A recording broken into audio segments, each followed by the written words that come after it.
10+2 के स्कूलों में पढ़ा रहे हैं बच्चे, उनके उस शिक्षक पढ़ा रहे हैं, उनमें हम खोजेंगे कि कौन से लोग नेट क्वालिफाई हैं, कौन से लोग पीएचडी किए हुए हैं और उनको भेजेंगे।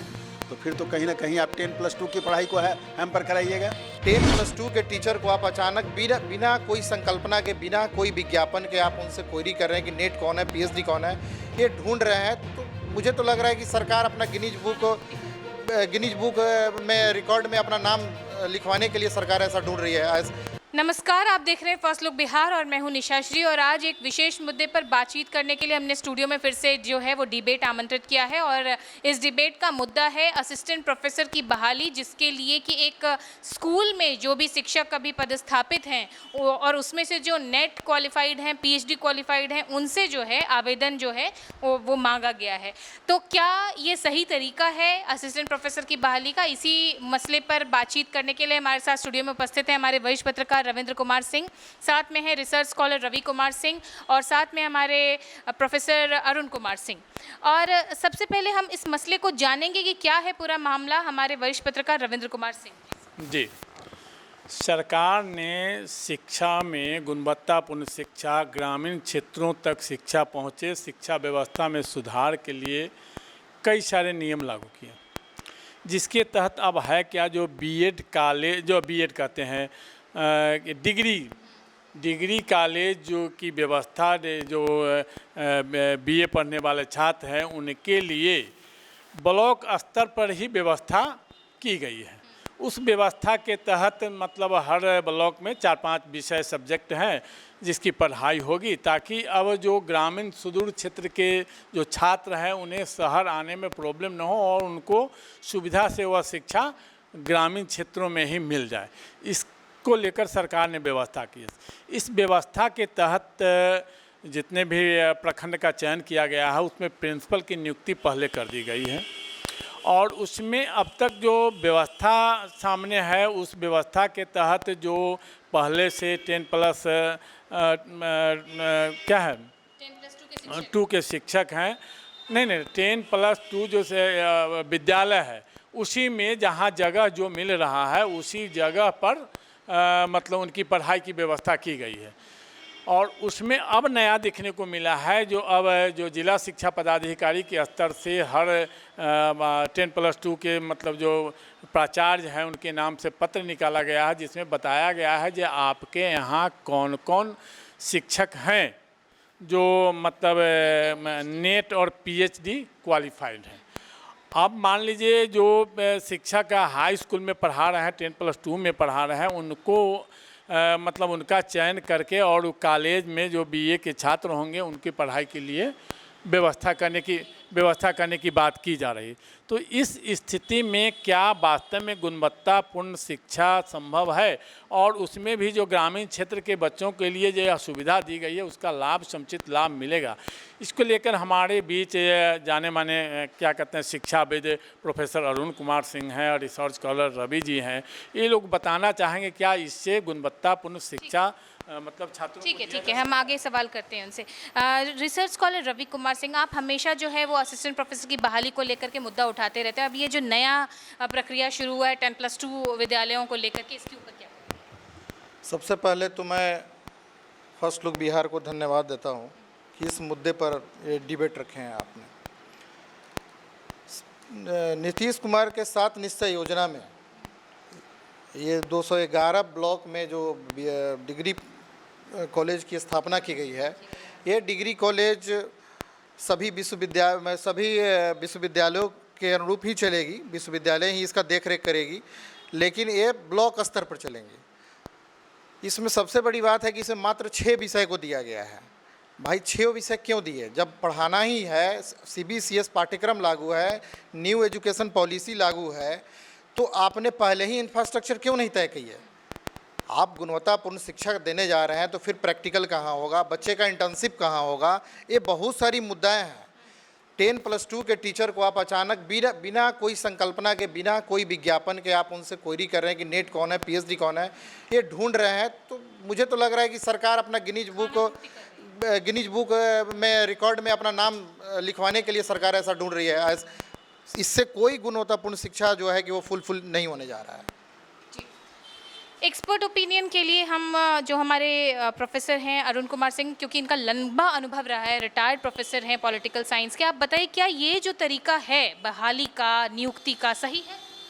नहीं, ऐसा है कि सरकार का जो ये कदम है कि प्रखंड में डिग्री कॉलेजेस खोले जाएं, ठीक है, वो अच्छी बात है, इसलिए कि जो खास करके जो बच्चियां हैं वो उनके गार्जियंस जो है सो नहीं भेज पाते हैं, तो उनको अगर ब्लॉक में आप शिक्षा की व्यवस्था कर देंगे तो अच्छा होगा। लेकिन व्यवस्था कैसी हो, तो व्यवस्था तो आपको इंफ्रास्ट्रक्चर, कोई ऐसा बात नहीं था कि इस साल ही हम इसको प्रारंभ कर दें, आपको 1 वर्ष का समय लेकर और वहाँ की इंफ्रास्ट्रक्चर को बनाना चाहिए था। जैसे अभी आपने क्या किया है कि जो कंस्टिट्यूएंट कॉलेज है जहाँ खुद शिक्षकों की कमी है, ये अलग की बात है कि छात्र चूँकि नहीं आते हैं तो जो शिक्षक हैं वही लगता है कि बहुत ज़्यादा है, क्योंकि छात्र नहीं आ रहे हैं। अगर छात्र सब, जितना छात्र एडमिशन ले रहे हैं महाविद्यालयों में, अगर सभी छात्र आ जाएं तो बिहार का कोई महाविद्यालय ऐसा नहीं है जो उनको एकोमोडेट कर सके, और उतने शिक्षक नहीं हैं कि वो पढ़ा सकें। रात के 10 बजे तक भी पढ़ाएंगे तभी भी नहीं पढ़ा पाएंगे। तो लड़के चूँकि नहीं आ रहे हैं तो आपका उस पर ध्यान नहीं है। आपने 75% अटेंडेंस को आपने लागू नहीं किया। क्यों? क्योंकि आपको कम शिक्षक में काम चलाना है, क्योंकि आपको इंफ्रास्ट्रक्चर बिना डेवलपमेंट किए हुए काम चलाना है। तो लड़के एडमिशन ले रहे हैं कॉलेज में, पढ़ाई तो हो नहीं रही है, ये तो साफ साफ बात है। तो बिहार में आखिर बिहार की शिक्षा की जो स्थिति बनी हुई है और जो महाविद्यालय से बच्चे गायब हो गए हैं, तो क्या उस गवर्नमेंट डिग्री कॉलेज में बच्चे आ जाएंगे क्या? वहाँ भी वही होगा, और वहाँ तो और भी ज़्यादा होगा, इसलिए कि बच्चे जब आएंगे तो हताश हो जाएंगे, क्योंकि उनको न तो बिल्डिंग मिलेगी, न उनको बेंच कुर्सी मिलेगी। हालांकि उसके लिए सरकार ने प्रावधान किया है। वो जो ये वहाँ के पदाधिकारी हैं, जैसे डीओ हैं वगैरह हैं, उनको फंडिंग दी गई है, कुर्सी बेंच का इंतजाम करने का या और भी इंतजाम करने का किया गया हुआ है। कॉलेजेज में जहाँ की खुद शिक्षकों की कमी है, वहाँ से प्रिंसिपल और बरसर बना के भेजा गया है, और वो भी सीनियर टीचर्स को भेजा गया है पूरे बिहार में। तो नेचुरली कहीं ना कहीं तो सफ़र करेगा वो, पीजी की पढ़ाई सफ़र करेगी, लंगट सिंह कॉलेज की पढ़ाई सफ़र करेगी, वहाँ जाएंगे। अब आप एक नई बात कह रहे हैं। नई बात क्या कह रहे हैं कि आपको लग रहा है कि साहब कॉलेज से अगर शिक्षक मंगा लेंगे तो कॉलेज खाली हो जाएगा। तो अब आप कह रहे हैं कि नहीं साहब, जो 10+2 के स्कूलों में पढ़ा रहे हैं बच्चे, उनके उस शिक्षक पढ़ा रहे हैं, उनमें हम खोजेंगे कि कौन से लोग नेट क्वालिफाई हैं, कौन से लोग PhD किए हुए हैं, और उनको भेजेंगे। तो फिर तो कहीं ना कहीं आप 10+2 की पढ़ाई को हैम्पर कराइएगा। तो इस तरह से करके एक, जिसको कहा जा सकता है कि एकदम अस्त व्यस्त स्थिति बनाकर आप हायर एजुकेशन को रखे हुए हैं। तो जो आप, ठीक है, सोच बहुत अच्छी है कि साहब प्रखंड स्तर पर भी महाविद्यालय खुलना चाहिए, खास करके जो, लेकिन प्लानिंग सही तरीके से नहीं है। और फिर आप क्यों नहीं नए लोगों को मौका देते हैं? जो युवा प्रतिभा है, जो बिहार में है, जो बेरोजगार है, आप उसको जो है सो मौका दीजिए, उसको बुलाइए, उसको जो है सो मैंडेटरी कर देना चाहिए कि बिहार के स्टूडेंट्स। वो तो निश्चित रूप से हम लोग उसके लिए बराबर कहते हैं, क्योंकि अभी आप देखिए कि बहुत बड़ी संख्या में हमारे जो बगल का प्रदेश है, उत्तर प्रदेश है, वहाँ के लोग आए हैं, स्कूल में भी आए हैं, महाविद्यालयों में भी आए हैं। तो नेचुरली इन चीज़ों पर ध्यान देना होगा। और जो युवा हैं जो पढ़ाई लिखाई करके ये कर रहे हैं, उनको आप मौका दें। और फिर इसका एक अच्छे से, चूँकि देखिए एक बात मैं फिर एक अंतिम बात मैं कहना चाहता हूँ जो बहुत आवश्यक है। देखिए बिहार में 1990 से सामाजिक न्याय की सरकार है। यहाँ की सरकार पिछड़े वर्ग के लोग चला रहे हैं। मैं हालांकि जो कुर्मी, कुशवाहा और यादव, इन तीनों को मैं अब OBC मानने के लिए तैयार नहीं मानता हूँ। वो उनको मैं मानता हूँ कि नहीं, वो अपर कास्ट के लेवल में आ गए हुए हैं, लेकिन फिर भी आज वो हैं तो फिर उनको कहा जाता है। तो भाई सरकार सामाजिक न्याय की है, और बच्चे कौन पढ़ रहे हैं यहाँ पर? सामाजिक न्याय के बच्चे ही बिहार में पढ़ रहे हैं। जो यादव, कुर्मी और कुशवाहा जाति के जो एफ्लुएंट लोग हैं, धनी लोग हैं, उनके बच्चे बिहार में नहीं हैं। और अपर कास्ट के भी जो पैसे वाले लोग हैं उस बिहार में नहीं हैं। बिहार में कौन है? अपर कास्ट का गरीब। बिहार में कौन है? यादव, कुर्मी, कोयरी का गरीब और अति पिछड़ा समाज, अकलियत समाज, इसके लोग हैं। तो आप क्या कर रहे हैं? 36 वर्ष से आप सरकार चला रहे हैं और अगर इस तरह की व्यवस्था आप रखे हुए हैं तो फिर कौन जवाब देगा? अब यहाँ पर कोई दूसरे आदमी नहीं सरकार चला रहे हैं, आप जवाबदेही से नहीं बच सकते हैं। जवाबदेही से नहीं बच सकते। वरिष्ठ पत्रकार रविंद्र कुमार सिंह जी, आपके पास वापस आते हैं। आपने रिसर्च स्कॉलर की बात सुनी, रिटायर्ड प्रोफेसर की बात सुनी, दोनों ही इस व्यवस्था से संतुष्ट नहीं है, क्या किया जा सकता है? जी जी जी, बिल्कुल व्यवस्था से संतुष्ट होने की बात ही नहीं है। व्यवस्था बड़बोलेपन से शिक्षा व्यवस्था को नहीं सुधारा जा सकता। शिक्षा व्यवस्था को सुधारने के लिए व्यवस्था में सुधार होना पड़ेगा, उसमें इंफ्रास्ट्रक्चर की ज़रूरी है। जैसे हमारे शिक्षाविद प्रोफेसर अरुण कुमार सिंह बताए हैं कि जो यहाँ अगर कॉलेज में जो उपस्थिति अगर हो जाए, जितना नामांकन है, तो किसी कॉलेज में विश्वविद्यालय में जगह नहीं है ताकि बच्चों को पढ़ाया जाए और न उतने शिक्षक हैं। तो फिर इसके अलावे पहले यहाँ व्यवस्था आप सुदृढ़ किए नहीं, बड़बोलेपन में प्रखंड स्तर तक शिक्षा की बात कर रहे हैं, जो वहाँ हम गुणवत्तापूर्ण शिक्षा देंगे गरीब बच्चों को ताकि शहर नहीं आना पड़े, इसके लिए हम गांव में ही शिक्षा की व्यवस्था कर रहे हैं। लेकिन वहाँ दे क्या रहे हैं? यह बोलने से नहीं होगा, वहाँ व्यवस्था करने से होगा। ठीक ही कहे हैं हमारे शिक्षाविद प्रोफेसर अरुण कुमार सिंह जी, अब 1 साल समय लेते, 2 साल समय लेते, उसके बाद इंफ्रास्ट्रक्चर तैयार करते, उसके बाद आप सिर्फ उसमें भी आर्ट्स के छात्रों के लिए बात कर रहे हैं। अगर साइंस पढ़ने वाले छात्र छात्राएं होंगे तो उनको तो फिर यहीं आना पड़ेगा, और यहाँ भी व्यवस्था नहीं है। यहाँ आप क्या कहें, मुश्किल अगर सही जाँच हो तो किसी भी विश्वविद्यालय और कॉलेज में 15 से 20% अधिक से अधिक उपस्थिति होगी। तो क्या इस स्थिति में जैसे आप हायर एजुकेशन जो की बात करते हैं, गुणवत्तापूर्ण शिक्षा की बात करते हैं, वो संभव है?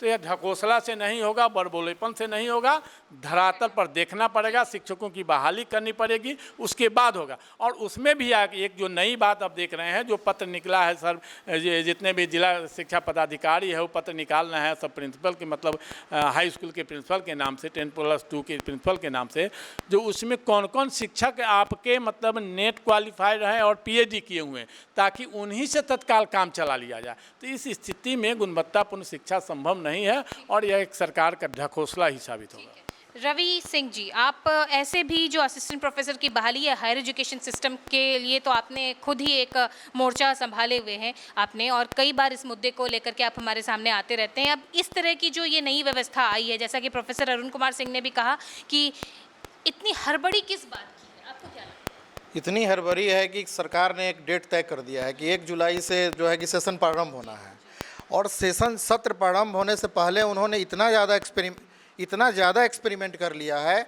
कि सरकार इसमें सक्सेस नहीं देख पा रही है। कारण है कि सरकार ने पहले ही विश्वविद्यालय सेवा आयोग परमानेंट बहाली के लिए रखी है, फिर उन्होंने अतिथि शिक्षक के लिए एक संकल्पना जारी किया, क्यों नहीं आप उसी दोनों से जो है कि शिक्षक की बहाली करके, और वहाँ पर 6 विषयों की चूँकि पढ़ाई होनी है तो 6 विषय के लिए तो टीचर आप वहाँ से ही भेज सकते थे।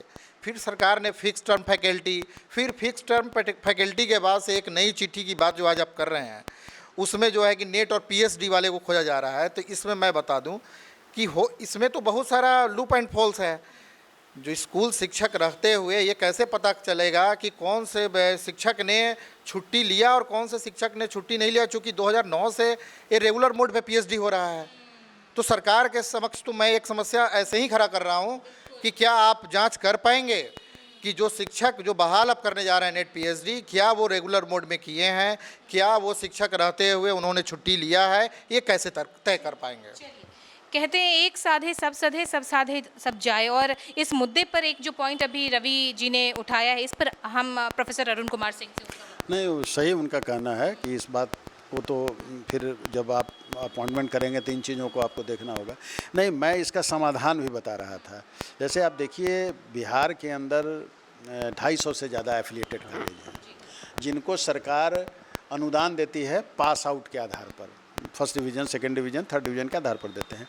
और करीब करीब ऐसा लगता है कि वो बहुत सारे कॉलेज रूरल एरिया में हैं।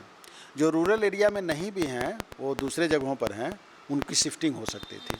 तो अगर आप इस एफिलिएटेड कॉलेज को अगर आप ले लेते तो आप एफिलिएटेड कॉलेज के जो बचे हुए शिक्षक हैं, वहाँ भी अब बहाली बंद है, तो जो बचे हुए शिक्षक हैं उनको ओन कर लेते, और जो रूरल एरिया के कॉलेज हैं तो कम से कम अगर जो जिस ब्लॉक में था उस कॉलेज में उस ब्लॉक का तो काम निकल जाता। हमको तो सिर्फ उसी के बारे में सोचना पड़ता जिस ब्लॉक में एफिलिएटेड कॉलेज कोई नहीं है। तो हम उसको देखते हैं कि कहीं दूसरे जगह का शिफ्ट करा के ले जा सकते हैं कि नहीं ले जा सकते हैं। तो आपका इंफ्रास्ट्रक्चर का काम हो जाता है, यानी आपको बेंच डेस्क मिल जाता है, यानी ग्राउंड लेवल पे प्लानिंग भी नहीं हुई है। तो इससे क्या हो जाता है कि एक एफिलिएटेड कॉलेज के लोग, जैसे ये भी हमारे जो हैं यहाँ बैठे हुए बगल में हैं रवि जी, ये भी एक एफिलिएटेड कॉलेज में है। तो नेचुरली अगर एफिलिएटेड कॉलेज को आप ले लीजिएगा तो इनका भी समायोजन उसमें हो जाएगा, तो आप समायोजन भी कर लेते हैं और आपको इंफ्रास्ट्रक्चर भी मिल जाता है। तो इस तरह से सरकार कम खर्च में काम निकाल सकती है।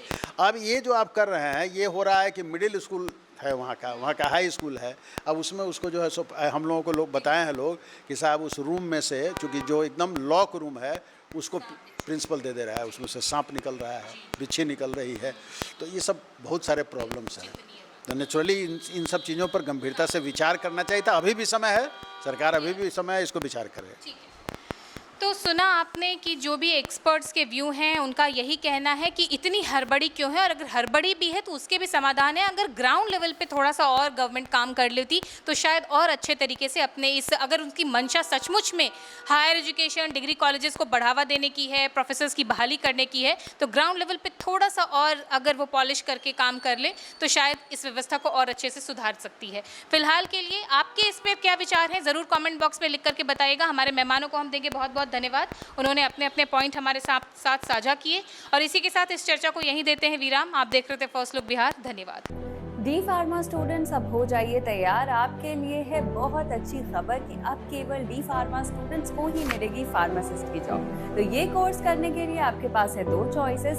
डीपीएस ग्रुप ऑफ इंस्टीट्यूशंस के किसी भी कॉलेज में एडमिशन लेकर के आप घर बैठे कर सकते हैं ऑफलाइन कोर्स, या फिर आप कर सकते हैं ऑनलाइन क्लासेस। और उससे भी अच्छी बात ये है कि डीपीएस ग्रुप के कॉलेजेस जो कि हैं इन 5 शहरों में, रांची, दुमका, देवघर, मुजफ्फरपुर और सीतामढ़ी, इन 5 शहरों के किसी भी कॉलेज में एडमिशन लेकर आप किसी और शहर में बैठ करके ये कोर्स कर सकते हैं।